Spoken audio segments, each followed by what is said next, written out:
Dan is the king of high-ticket sales, and he is a masterful entrepreneur. That's what I love about Dan, no BS. Dan is an exceptional leader, teacher, business mentor, and friend. Dan's a force of nature.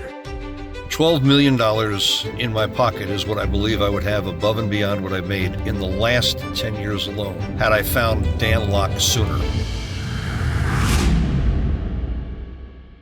Hey, Dan Lok here. If you don't know me, we have generated over $100 million in coaching and course sales in the last couple of years alone. Here's a question I get all the time. Should I give my best stuff away for free?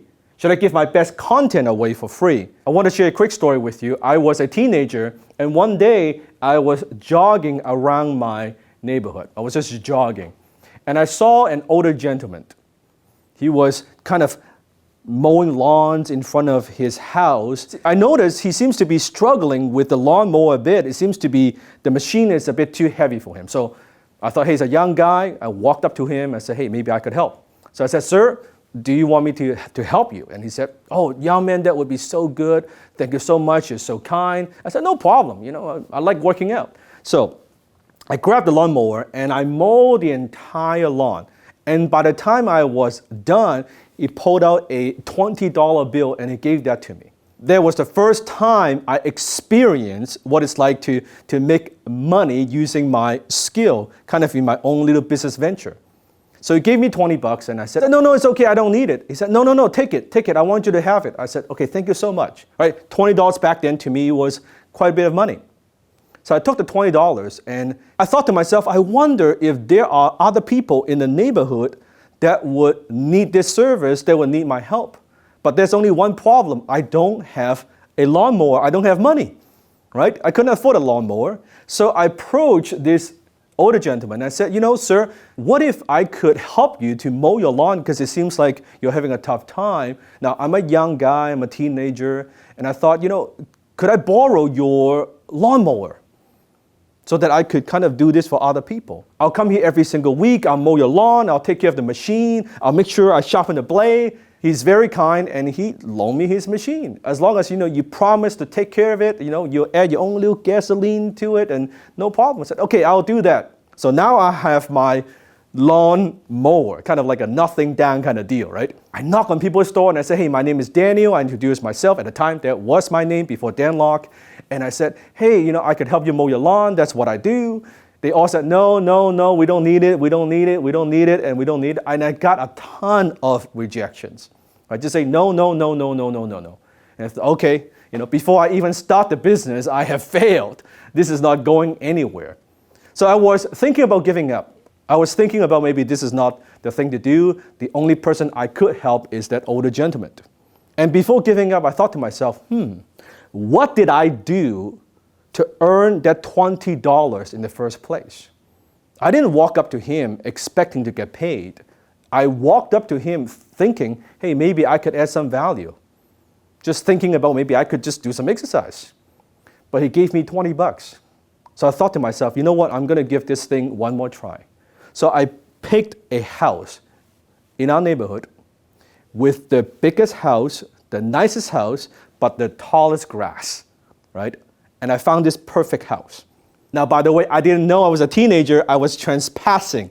I'm not an advocate of this, but at the time I was too stupid to know the difference. I didn't know you couldn't do this. But anyway, that's what I did. I mowed the entire lawn, and I sat in front of the stairs. And I saw a lady just drove by. She was just driving by like that, and she looked, and she actually drove right by, and then she kind of backed up and said, oh, she's actually the owner of the house, but she couldn't recognize her house because her grass was tall, like kind of like to my thigh, this tall. And she was like, oh my goodness, young man, what did you do? Why are you sitting in front of my house? And I introduced myself. I said, hey, I'm a young person, I'm a young guy, I help people mow the lawns.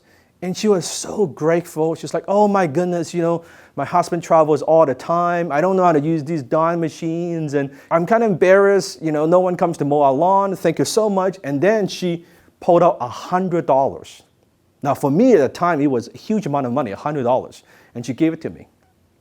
And from then on, this lesson has stuck with me for the rest of my career. And the lesson is this. and that is to add value before you ask anything in return. And that's why I make content. That's why I do podcasts. That's why I do interviews. That's why I do speaking. It's to add value before you ask anything in return. So the question is, should you give your best stuff away for free? The answer is absolutely. Because when you give your best stuff away for free, when you give your best content away for free, it builds trust. Here's what people are thinking. Hey, you know what? I want to get from here to here, from A to B. And they love your content, and you're putting out your best stuff out there. Don't come from a place of scarcity. Don't think, hey, if I give my best stuff away for free, they won't buy from me. The opposite is true. Here's what people are thinking. If your free stuff is this good, I wonder how good and how phenomenal your paid stuff would be. And that's exactly how it works. If your free content and free stuff is this good, and you are already getting them results. You're adding value before you ask anything in return, and you're adding value at scale through content. Hey, I want more access. I want more coaching. I want more skills. I want more knowledge. I want more from your company. They would buy.